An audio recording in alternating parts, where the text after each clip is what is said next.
the Madman! And now it's time for all the neutral cards in Boomsday. If you watched my top 10 Boomsday cards, you might have noted that I actually put 0 of the neutral cards up there. I don't think there's any generally good neutral cards. That's because many of the neutral cards are fit with the mech or magnetic theme. And all in all, I found the magnetic cards and the mech cards in general understated, with perhaps the notable exception of War Gear. So let's get started with mediocre mech review. Starting with Skaterbot, 1 star. A 1 mana 1/1, give a mech minion rush and +1/+1 just isn't good enough. And let's be real, that's basically what this card is. It's kind of like a spell for mechs, because if you're playing this as a 1 mana 1/1 rush, it is not good at all. And yes, you could do that, and then you could magnetize something else onto it. So if you had this in War Gear, you would have a 6 mana 6/6 rush on 2 cards. That is not good. Next up, Mecha'thun, 2 stars. If a mech deck takes off, especially Mech Hunter, I expect Mecha'thun to be in there. But I don't expect Mech Hunter or a mech deck to take off. Very solid 1 mana 1/1 with summoning a 1/1 Joey bot. And in fact, I have saved a message from my Twitch.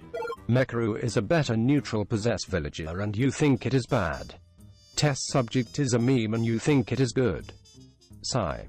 Well, you know what? He's not wrong! If you didn't do the immense amount of digging and deck construction that I did, you would think I was insane. In the mech set with all the magnetized cards, Mecha'thun, 1 mana 1/1 solid mech which spawns a mech, great for magnetize. Like, how could this possibly be bad, right? But here's the thing, there are no good mech decks! So all I can say is prove me wrong, but clearly, if you play this on turn 1, and you play on turn 2 the fireworks tech, that is a really good start for Hunter. It just turns out that for almost all these mech plays that seem great, there's already existing plays that are better than it. Goblin Bomb! In my opinion, like a meme card of the set. I will say this base card is way worse than the cards that actually spawn Goblin Bombs, but I would also posit to you that those cards are all also bad. I hadn't even realized because I just hadn't seen the card for a long time, but you can compare this card with Leper Gnome. Like, this is a 1 mana 0/2, which is just worse. Yes, it's a mech and you can magnetize stuff onto it, but boy do you not want to play Goblin Bomb in your deck. It's not even close. Fateful Lumi, 1 star. So you might think, why not a Glowtron, Fateful Lumi, Mecha'thun, Nightmare Amalgam, Harvest Golem, War Gear set? But that's it! That is it! And I stretched for Harvest Golem. And no, they don't want to run Zilliax. So if you were to run that set of cards, Fateful Lumi would only be able to target like 6 targets you can reasonably hit in the early game. That is just not consistent enough for Odd Paladin to run this 1 mana 1/1. And what else is going to run this? It's just not impactful enough for all the other decks. Certainly not Mech Warrior. Cute, but not actually good. Crystallizer, 2 stars. I do think this will see experimentation in Warlock alongside Nether Soul Buster. That does make a 4 mana 1/3 plus the Nether Soul Buster 6/5. Maybe you could consider it in Warrior because armor is good. Maybe you can consider it in healing classes because then you can heal the Warlock Spellstone, the Druid Spellstone, but all of those fringe cases just seem not quite good enough, as well as it being a 1 mana 1/3 with like a usually an upside. It's still just not quite good enough. I think people will try it out, and then it'll eventually not actually be good enough to see play, hence my 2-star rating. Whirliglider, 1 star. I would ask that you start thinking of Goblin Bomb as basically Leper Gnome, which is usually an upside because the Leper Gnome can attack. The 1/1 stat line tends to be better than the 0/2. So this is a 2 mana 2/1 summons a Leper Gnome. Is that good? No, it's not, because we already have a card that's 2 mana 2/1 summons a 1/1, it's a Murloc, and that card is only good in Murloc Synergy card decks, and it's certainly not played in anything else. Upgradable Framebot, 2 stars. In my opinion, 1 star, but I have to assume that given this is the mech expansion, and that 3 classes can actually play with mechs and try them out, that upgradable Framebot will be played in enough decks that it'll reach a certain percentage of played before everyone realizes that it's not good. And yes, it's a 2-mana 1/5 stat line, which is great, but this is where it all collapses like a house of cards. If your curve is even the perfect mech opening of starting with Mecha'thun into upgradable framebot, look at the aggression on that. That's a 1-mana 1-attack minion. It's a 2-mana 1-attack minion. How are you going to put aggression up against these combo decks? How are you even going to beat Zoo? Because Zoo's minions are better than these. Unpowered Mauler. 1 star. At least we can all agree, even if you think I'm dead wrong on the mechs, that this mech is bad. I mean, just play upgradable framebot. Toxicologist. 2 stars. Not entirely sure what type of rogue it'll see play in. I mean, certainly Kingsbane rogue. Will it be good enough to take place in Miracle Rogue? Probably not, since they are on Deadly Poison all the time. There is some possibility of playing this in Hunter to follow up your turn 1 Candle Shot, but for that to happen, you have to draw the Candle Shot and the Toxicologist in your opening hand. It just feels very unlikely, so I don't put too much stock in that one. But yeah, it's pretty much there because it's a solid card and Kingsbane is there. Spark Engine! 1 star. It's comparable to Loot Hoarder. It's a 2-mana 2/1. This one does have Mech. So you have to ask yourself, would you rather have a 1/1 Spark with Rushed in your hand, or would you rather have a card? 1 mana 1/1 Rush card. And that's why I think Spark Engine is bad. Galvanizer, 2 stars. Galvanizer is the poster boy for mechs with low stat to mana cost ratio. It's very mana inefficient, 2 mana for 1/2. The only reason why this is getting a 2-star rating is because of Mecha'thun. Galvanizer can enable Mecha'thun to be played with other cards, and I think Mecha'thun has a chance of being a good deck. And even though I think that Mecha'thun could be a tier 3 deck, there's like 3 main classes that can do it. And one of them, which is my most likely pick for the Mecha'thun deck to work, Druid, does not require Galvanizer. So I'm going to stick Galvanizer over at the 2-star rating. Cloakscale Chemist, 1 star. There's some murmurings that you might want to put this in Divine Spirit Inner Fire Priest because it's a card of Stealth and Divine Shield, pretty hard to interact with. But nah, you can still interact with it after all with all the AoE, and it's just not a good enough card at its base to be of any impact. Spring Rocket, 1 star. It's Disciple of Cthulhu, except it's a mech. Boy, was Disciple of Cthulhu not good if it didn't give Cthulhu +2/+2. Just play Fireplume Phoenix instead. Oh wait, it's a mech, you might say. I can read the card and stop giving it's a mech for an excuse. Microtech Controller, 3 mana to get 4/3 worth of stats. No, not good enough. But wait, it's 2 mechs, you might argue. No, I'm not gonna take that excuse anymore. Kaboombot, 1 star. That's a 3 mana 2/2, basically Volatile Elemental, which has +1/+1 stats and +1 damage to a random enemy minion. No one even considered running Volatile Elemental. But wait, it's a mech! No, pass. Electrorite, 1 star. In a world where a 3 mana 4/4 isn't really competitively good enough, a 3 mana 4/4, if you're holding a spell that costs 5 or more, which is basically a control deck most of the time, is certainly not good enough. 3 mana 1/5 Taunt, 1 star. Oh wait, it has Magnetic! Okay, it has Magnetic. That could be good on something like an Egg from the Paladin. But wait, it's a card that is really one-dimensional, is really vulnerable to silence. This wants to be played on a high-attack mech, and there's just not very many. It curves really poorly, doesn't put on any pressure against control decks or combo decks, and the Zoo can still outstat you on the board. Brainstormer, 1 star. It's Twilight Drake, except it only counts spells. Augmented Elec, 1 star. This is one of the cards that could actually see play though, because there are a lot of shuffling cards into your deck archetypes in Rogue, but I do think that those archetypes are all extremely bad.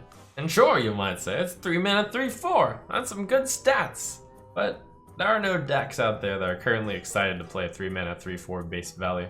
Whizbang the Wonderful, 2 stars. Note that this rating is basically an asterisk. I considered rating it either Whizbang out of Whizbang, or maybe 5 stars or 2 stars or 1 star. Like, I don't really know. Because Whizbang is uncomparable to any other card. It sucks because the deck that it creates will be on average worse than any tier 1, tier 2, tier 3 deck out there. But it just might see 1% of play in the meta. And also, one could argue that it's a 6-star card because it has already been banned from tournaments. Weaponized Pinata. 1 star. And it's 4 mana for a 4/3, which gives you a mediocre card when it dies. Steel Rager. 1 star. Decks are going to be able to come up with a better mana to damage ratio than 4 mana to deal 5 damage to minions. Replicating Menace. Now here's a mech that's actually decent. 1 star. So I was very tempted to give it a 2-star rating, but I just feel like Mecha'thun as well as Framebot could see play maybe outside of mech decks also, and they had a higher chance of being run than Replicating Menace. The fact that I'm giving Replicating Menace a 1 star is like the death blow to this aggro mid-range mech deck. I think that if a mech deck does work that's aggro or mid-range with a tilt towards aggro, Replicating Menace will be in it, but most likely in Mech Hunter if that does take off, but I do not think that deck will work. Next up, Piloted Reaper, 1 star. It's no Piloted Shredder, though I like the throwback to it. Downside of this one over the Shredder is it pulls it from your hand, which means it's basically the same as discarding a card, which means it's garbage, really. And a lot of people are emphasizing the stickiness. You could get ultimate stickiness by, having the Framebot in your hand or having Mecha'thun in your hand, which seem like very common targets that you would have if you were to play Piloted Reaper. But is all of this worth the payoff for the upcoming War Gear card? And I would argue no. Omega Defender, 1 star. 4 mana for 12/6 is certainly good. This is not so great though if there are competing decks in the meta that are aiming to kill you around turn 13 with an uncounterable combo. We're looking at Shudderwalk, we're looking at Malagas. Harbinger Celestia, 1 star. This is my pick for the worst legendary of the set. There are some decks that admittedly Harbinger Celestia is extremely good against, such as Recruit Warrior and Spell Hunter. But the downside is so big if you're not playing against exactly those decks. Because Harbinger Celestia is a face-up mirror entity, and then they just play Firefly. And then boom, you paid 4 mana for 1/2. Explodinator! Mostly seen theory crafted in Hunter. 1 star though, because as I mentioned, I just don't think this mid-range mech thing is gonna work out. Coppertail Imposter, 4 stars. So this is the card that was talked about with actually exactly War Gear. But I'm not rating it 4 stars because of that, no. But where I think it's actually gonna see play is in Shudderwalk. You play Coppertail Imposter, and then that means you can actually front load the Shudderwalk because it'll gain stealth, which means you can play the Shudderwalk first, and then play Grumble, or then play Zola, which is gonna make it a lot easier to pull off your combo. And now we finally get to the big payoff of playing mech decks. These 2 cards are the reason why you play a mech deck. Starting with Ziliax, 2 stars. 5 mana, and you get to put +3/+2 onto a mech, or you can play it itself as a 3/2. And you get to get Divine Shield and Taunt and Lifesteal and Rush on it. But you know what I think? I think this is basically Seal of Champions that costs 5 mana instead of 3 mana. Yeah, it gives you Rush as well, which is nice. The Taunt and Lifesteal aren't really that big a problem for aggro decks and for mid-range decks. And they're a nice bonus, but it's not worth that much. And sure, you can play this card by itself, and sure, it does activate Corpse Taker. Like, there's a few things that are nice about it. But ultimately, I don't think that the Corpse Taker deck is very good in the meta. I don't think that a control deck is going to really need to use the lifesteal, especially since I think mechs are weak and control decks don't really want to deal with weak minions as a baseline. And I would say it's certainly not good enough in Hunter, because Hunter is probably going to be the aggro mech deck. So where does that leave us? Paladin and Warrior, and meh on the Paladin, and certainly not on the Warrior since their mech cards are weak, I'd say. So Ziliax just might be one of the most overhyped cards of the set, is my prediction. 2 stars just because I think it is so overhyped that it'll see a lot of play before it is found to be a spectacular failure. Which brings us to the cream of the cream of the mechs. War Gear. This is the card that is going to define a mech deck, the reason why you play a mech deck. So I am going to implement my +1 star rating on this one. 3 stars. Which is to say that I think that the best that a mech deck is going to do is going to be tier 4. So War Gear, great card. Very powerful, 5 mana +5/+5 for any class is pretty good, but do you really want to put 2 Blessing of Kings +2 War Gear in your deck? Isn't that a little bit over? Ruined. 1 sec. I told Blizzard off. They were like, stop trashing the mech stuff in this set, man. We gotta feed our families. And I was like, no, I have to keep the ratings objective. Do you really want to play 2 Blessing of Kings and 2 War Gear in your deck? Isn't that a bit too focused on making sure you have a minion on the board? Maybe the zoo decks just keep clearing your stuff then. But wait, you argue, that's the beauty of all these mech cards. They're so sticky. It's hard to remove them. Ha! But the cost of that stickiness comes at the attack value of them, which means that they're not going to be attacking for much early. And sure, you have that spike in the power on War Gear. You're going to deal 5 damage and you have a pretty big minion left on the board. But is that really worth the sacrifice? And I would argue no. Subject 9.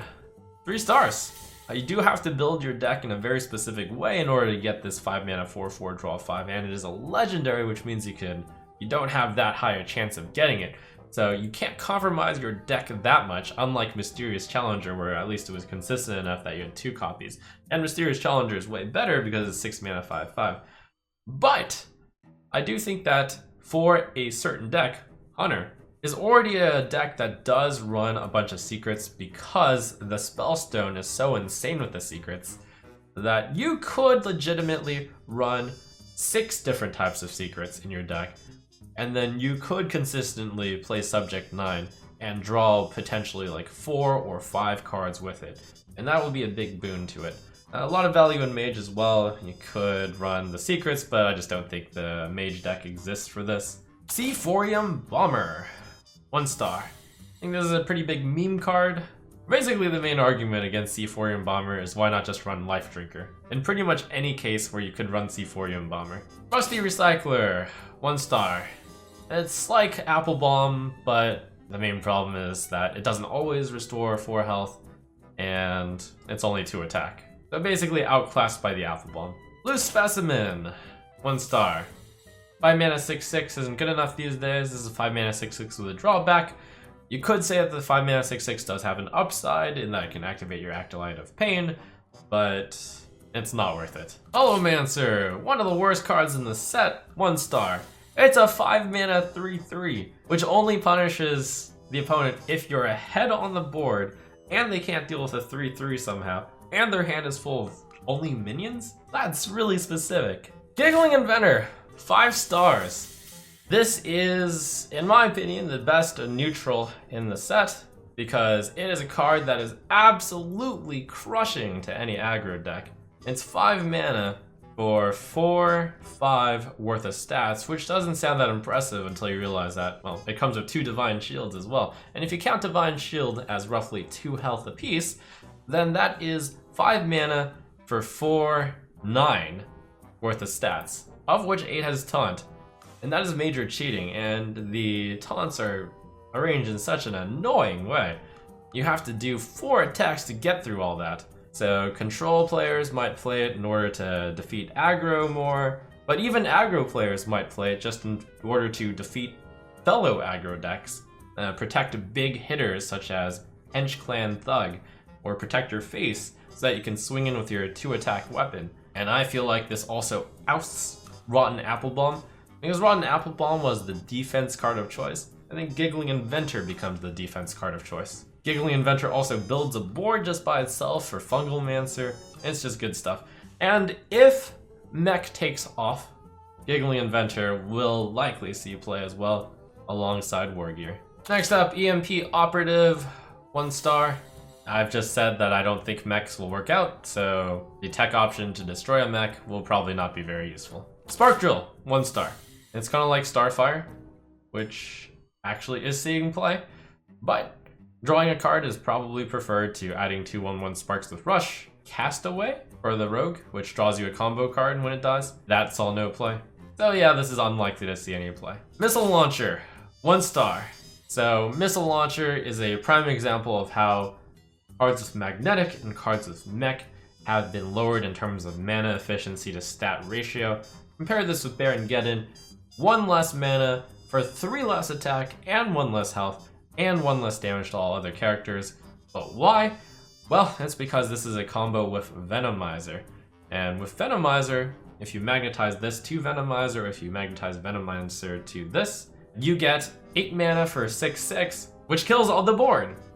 And it can continue to kill the board if the opponent can't deal with it. And that's just not good enough because a Control Hunter is probably not going to work, and because it's just slow. Mechanical Whelp, 1 star. Strong Death Rattle, but such a weak card and such a high amount of mana that it won't reach the Death Rattle decks of Hunter, and it won't reach the Death Rattle interaction cards of Priest. It's a lot like Twilight Summoner, which is a 4 mana 1/1 which summoned to 5/5. That didn't see any play whatsoever. And I see the same fate for Mechanical Whelp, which joins the legions of Skelemancer and other light cards. Damaged Stegotron, 1 star. 6 mana for 5/12, but it's actually 6 mana for 5/6 due to the Battle Cry. So you're trying to cheat this out and not have the Battle Cry take effect. So that's possible in Recruit Warrior. We'll put in this because they do have Sleepy Dragon at a 4/12 for 9. Maybe? Like, this card is so bad when you actually have to play it that I'm thinking no.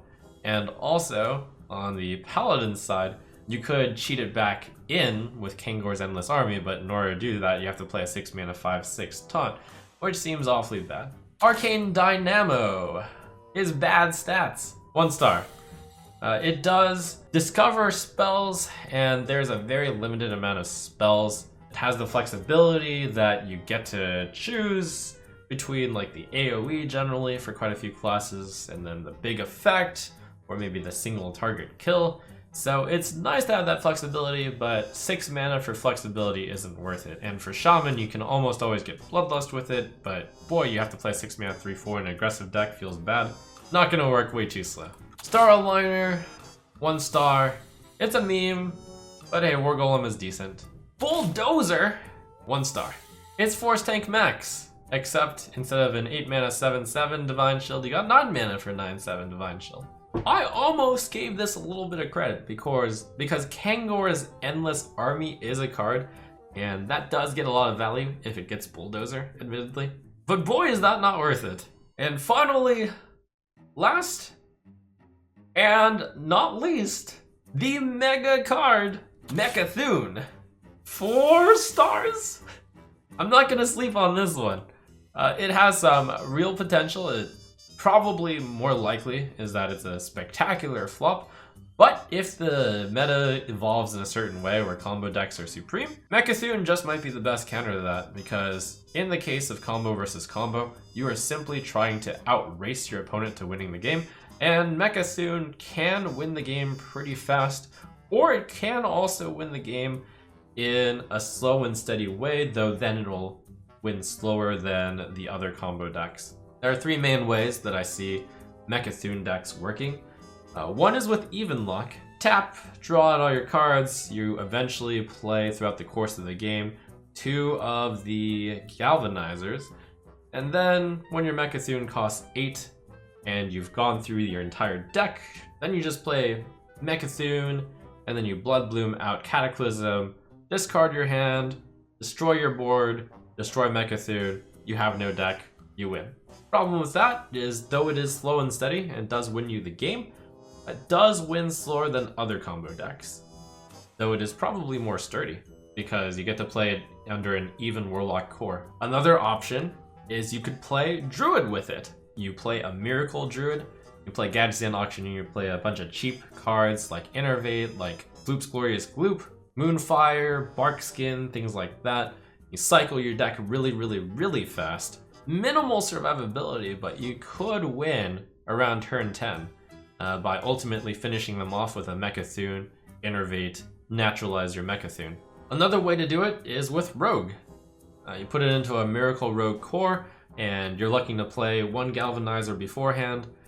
making the cost of Mecha'thun 9. You play Voodoo Doll, and then you Shadow Step Voodoo Doll, making Voodoo Doll cost 1. And then after drawing out your entire deck and playing all of your cards, Myra's Unstable Element will help, Ganseon Auctioneer and all the card draw cards will help. Last 3 cards are just the Voodoo Doll, the Mecha'thun, and a Backstab. Play Mecha'thun, play Voodoo Doll, targeting Mecha'thun, Backstab Voodoo Doll. Kaboom! You win. So given that there are 3 horses in this race for Mecha'thun, I think that one of those could actually be a tier 3 deck, and Mecha'thun defining that deck will become a +1 star card, making it 4 stars. So that's it for the Boomsday project. All the cards revealed, reviewed, and now all we do is see if I'm right. Will Mechs actually end up being good? Will all these predictions blow up in my face? Find out soon.